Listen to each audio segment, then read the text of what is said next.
My name's Adam O'Connell.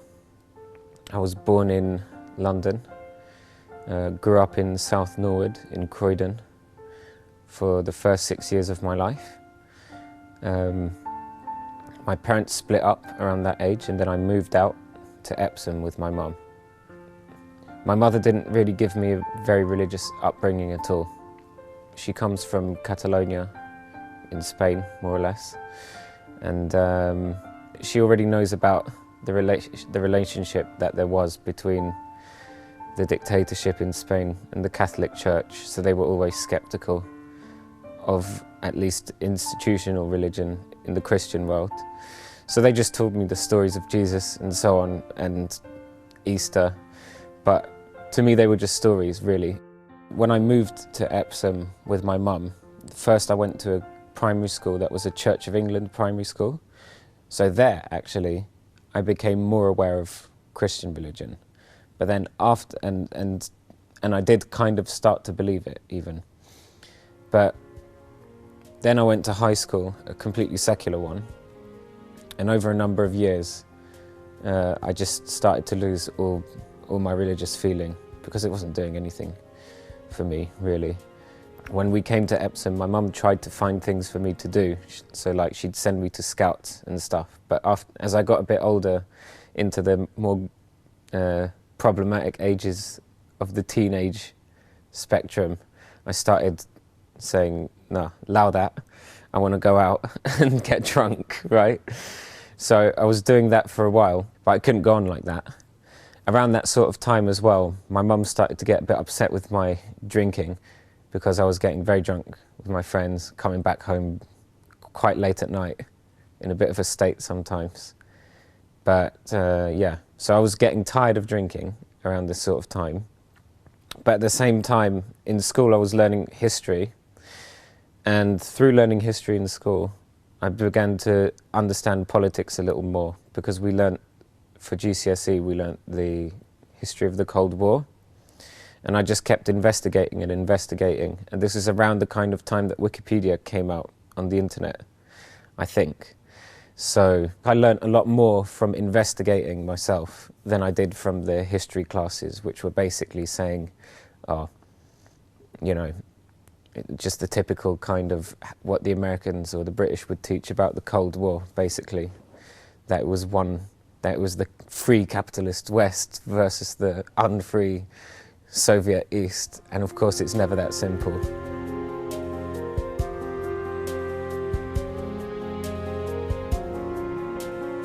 I started losing the basic belief or acknowledgement of Christian narratives that I learnt in school, from Church of England school, while I was at high school.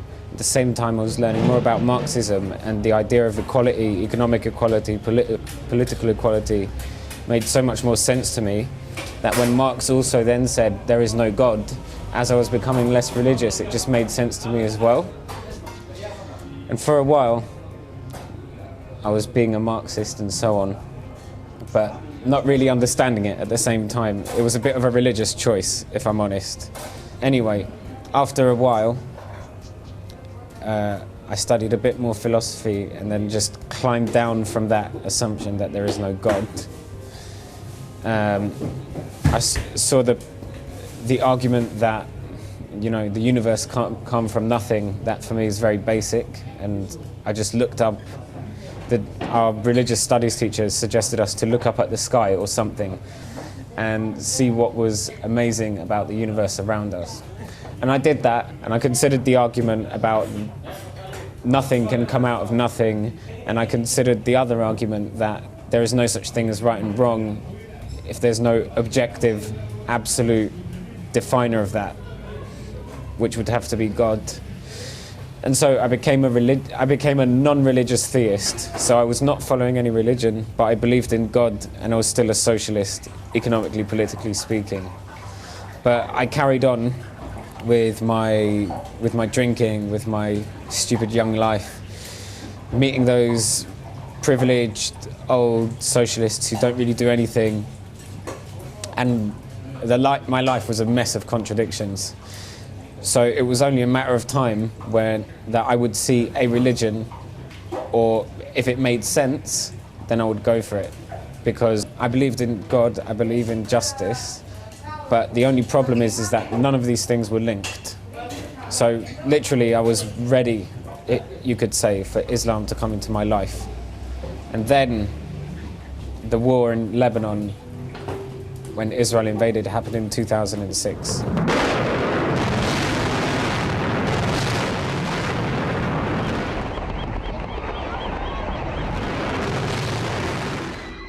I was a bit of a rebel in a kind of naive way. So I was like, yeah, I love guerrilla groups and all this, and yeah, the Colombian guerrillas are awesome and kind of thing, you know, because they're Marxists and they're fighting for their freedom and nothing else. But then when I saw Hezbollah's resistance against Israel, I looked at Hezbollah and I was like, okay, they're 100% religious, top to bottom, but they're still doing that kind of socialist thing of communal resistance and looking after your people. Because I read they were building hospitals and schools again after the war. Yeah, so I decided from that point on to start looking and reading into Islam, because I did feel like that I had a bit of a vacuum in my life, because I was going out drinking, enjoying myself, but then I supposedly believed in justice and I supposedly believed in God, but I didn't, you know, all these three things just don't go together. To be honest, like, I knew I'd have to make a change, but I didn't go about looking to make one. Literally, the war in Lebanon happened, and that made me want to research Islam more. And I looked at any old thing on the internet that seemed reliable, that seemed plausible, of course.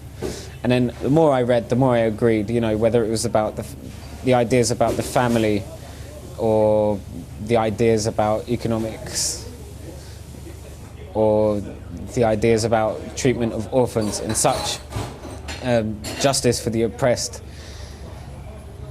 I just agreed more and more with it. But then I thought, okay, maybe I should buy the actual Quran now. So I ordered one off Amazon, clandestinely, sort of, because at that time, I didn't want my mum to know. And again, the more I read, the more I agreed. I didn't even necessarily want to agree with it. It was more a realization that, it was like a realization that this is the truth. Am I going to apply it now? Am I going to accept it now? It was more that kind of thing, rather than, oh, I like that, necessarily. Of course I liked it as well, but it was not.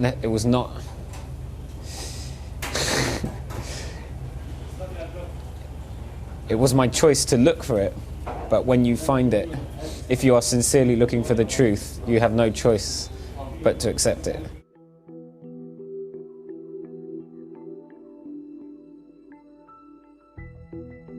So I'd be reading Quran on the train going to and from places on the weekend. The more I read, the more I agreed. Also, the more I read, the more it seemed to me that this was not just some book, you know, that someone was speaking to me here through the ages. And the one verse that kind of made me go was Al-Asr, actually, because it just explained something to me that I felt was absolutely true. That if people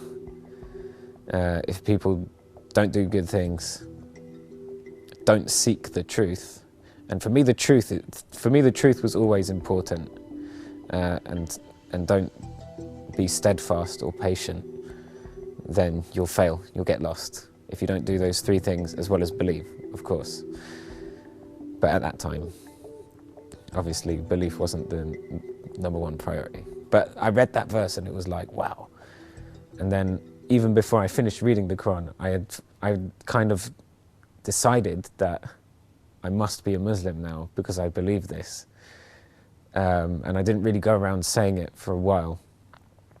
But then eventually I thought, okay, I'm going to start telling people I'm Muslim, because, you know, if I follow the truth, or if I claim to follow the truth and I find that this is the truth, then I have to stay true to that. Otherwise, what kind of person am I, right? So I'd severely cut down alcohol by this point as well. And basically, what I'd decided to do was to have my last drink of alcohol ever on New Year's Eve 2006, 2007. And I did that. It wasn't a very special night anyway. And then after that, I started telling people that I was Muslim.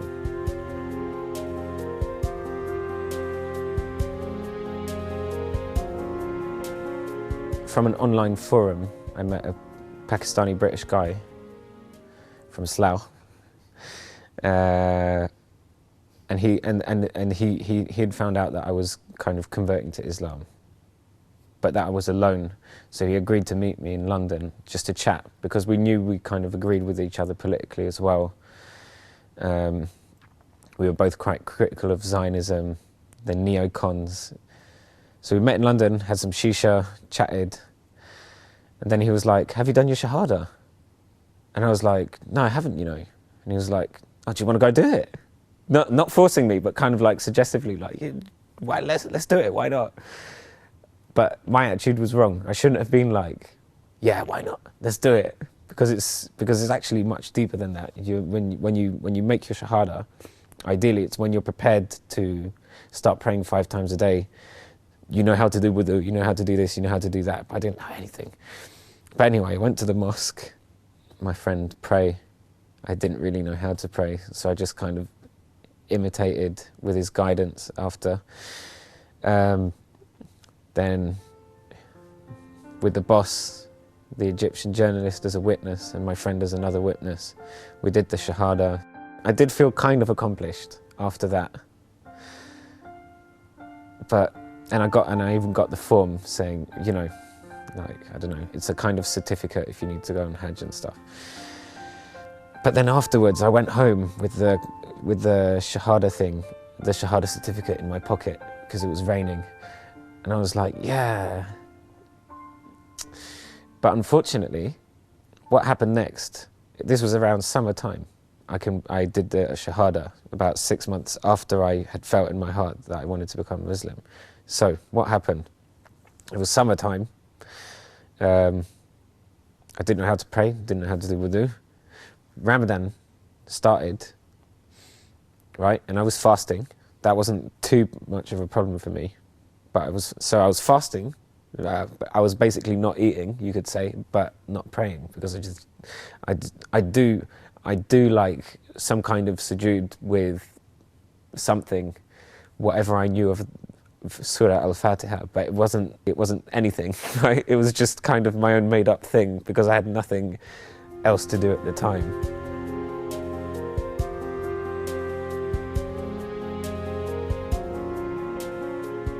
So I continued going to school, right? They were asking us what we wanted to do for uni. At the beginning, I just said, okay, I'll do broadcast journalism, because journalism is about what's happening in the world, and I suppose I'm interested in that. Maybe not in that way, but maybe it will lead to things, kind of thing. I went for a few interviews. Well, I went for one interview at one uni, actually, and I hated it, because it was actually at Staffordshire University, and the guy who interviewed me, I don't know what I wrote in my CV, but he somehow figured out that I'd read the Quran or something. And he was like, "Yeah, have you read?" He asked me, "Have you read the Quran?" I was like, "Yeah." And he goes, "It's scary, isn't it?" And I was just like, "Whoa, okay, this is not my place here," kind of thing. And maybe broadcast journalism isn't my subject. I didn't even really want to do it in the first place. But all this pressure, apply. In the end, I just said, okay, you want me to apply? I'll do what I want. I'll do Islamic studies, right? Even if it's a Mickey Mouse subject, I'll do that, because that's what I'm interested in. That's the only thing I really want to do. So in the end, I put down Islamic studies. So I went through the first year of Islamic studies, learning about Islam in a general sense, in depth, but general,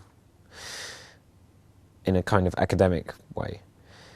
But I wasn't making very much progress in my personal life. Plus, as a way of escaping the senseless, cultureless drunkenness of English students, I gravitated more towards foreign students from Europe, especially Spanish ones, because I can speak Spanish to them, and you know, it's nice, right? So yeah, so I didn't make progress with regard to my personal belief for quite a while. But then after my first year, I met some Arab guys from Jordan, and they were very nice, and they accompanied me during that Ramadan as well, and they just sorted me right out. They was like, look, here's some videos on YouTube, watch me do it. You say this, and you say this, and you say this. You know, the sort of, shall we say, mundane daily aspects of Islamic practice. That was the stuff I didn't learn from a whole year of Islamic studies, right? So really, like, you know, I converted in my heart around New Year's 2006, 2007, but it took 6 months to take the Shahada. But then, even then, it took me another year before I even knew how to pray properly. But over time, and I had some supportive friends from my course, over time, it became easier and easier to become a Muslim. The uni prayer room was a very nice, welcoming environment. And while I was at uni, I got involved in the Friends of Palestine Society there, who was being run by another revert. And that was a big defining part of my life at uni throughout the second year. So becoming Muslim and at the same time doing awareness work and organising events about Palestine, the Palestinian struggle. It was a good time. And I was really forming myself as a person towards where I am today.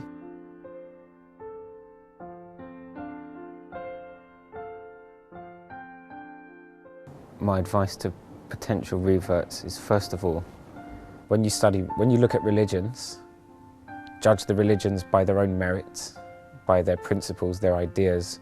Are they logical? Does it make sense? Does it feel right in terms of right and wrong? Rather than looking at religious people, because religious people can do all sorts of things, or so-called religious people, you know. Secondly, make sure you find some practicing Muslim friends. It's one of the most important things, just to get you to know, get you to learn the basics, how to pray, what du'as for this and that, etc. Make sure you go to the mosque at least every Friday, if not more. It will keep regenerating your willingness to keep going. And as for people who feel that they don't want to enter into a particular religion because they don't like organized religion or whatever, they should ask themselves, who are they to decide that they know what is right, in contrast to religions which are thousands of years old. So if you're confident that you know better, fine. But do you really know better? That's the advice I'd give to them.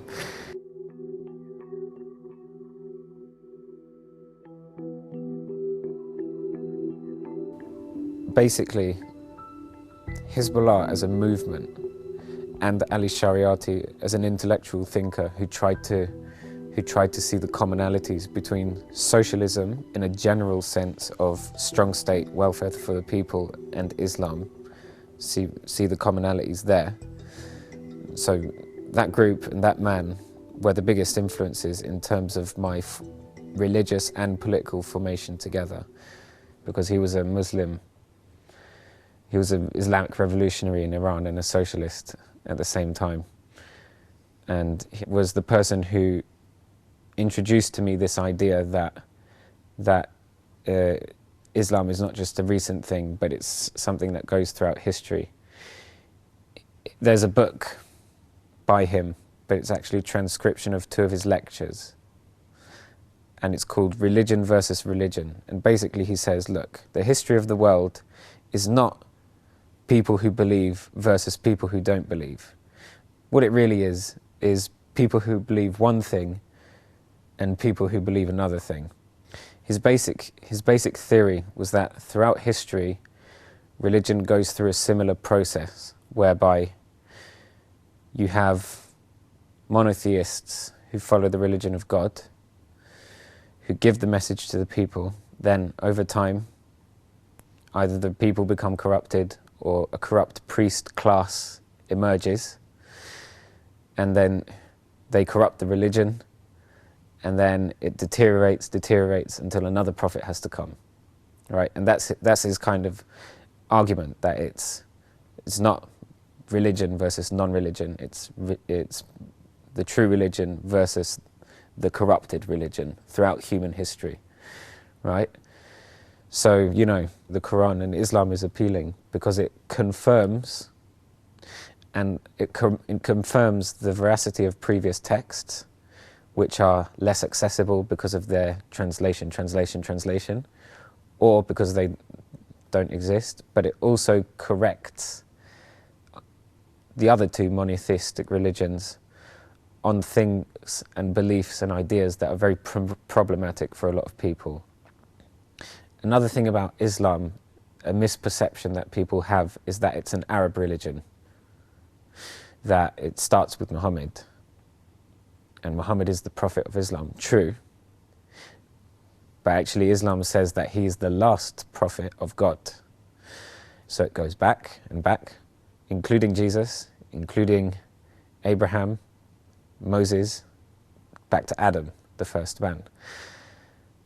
So really, there is Islam, TM, which is promoted by Saudi Arabia or whoever it is promoted by, which looks like an Arab religion or a Pakistani religion or a recent religion from the last 1,000 or more years.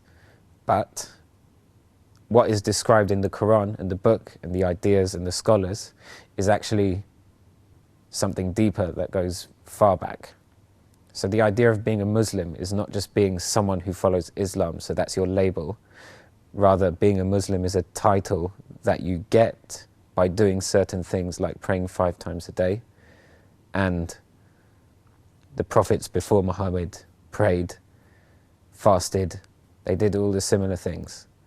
So what Islam means to me is basically, it's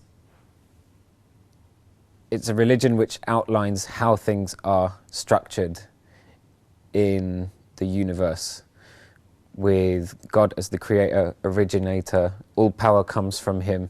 So Islam is something that enables you to better understand your place in this world in terms of dunya versus akhirah and that kind of stuff, but also in a worldly sense.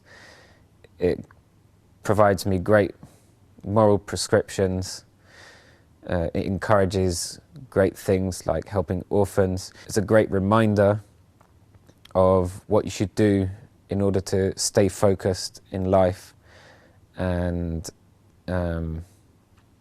it helps me stay focused in my own mission to look for justice in this world.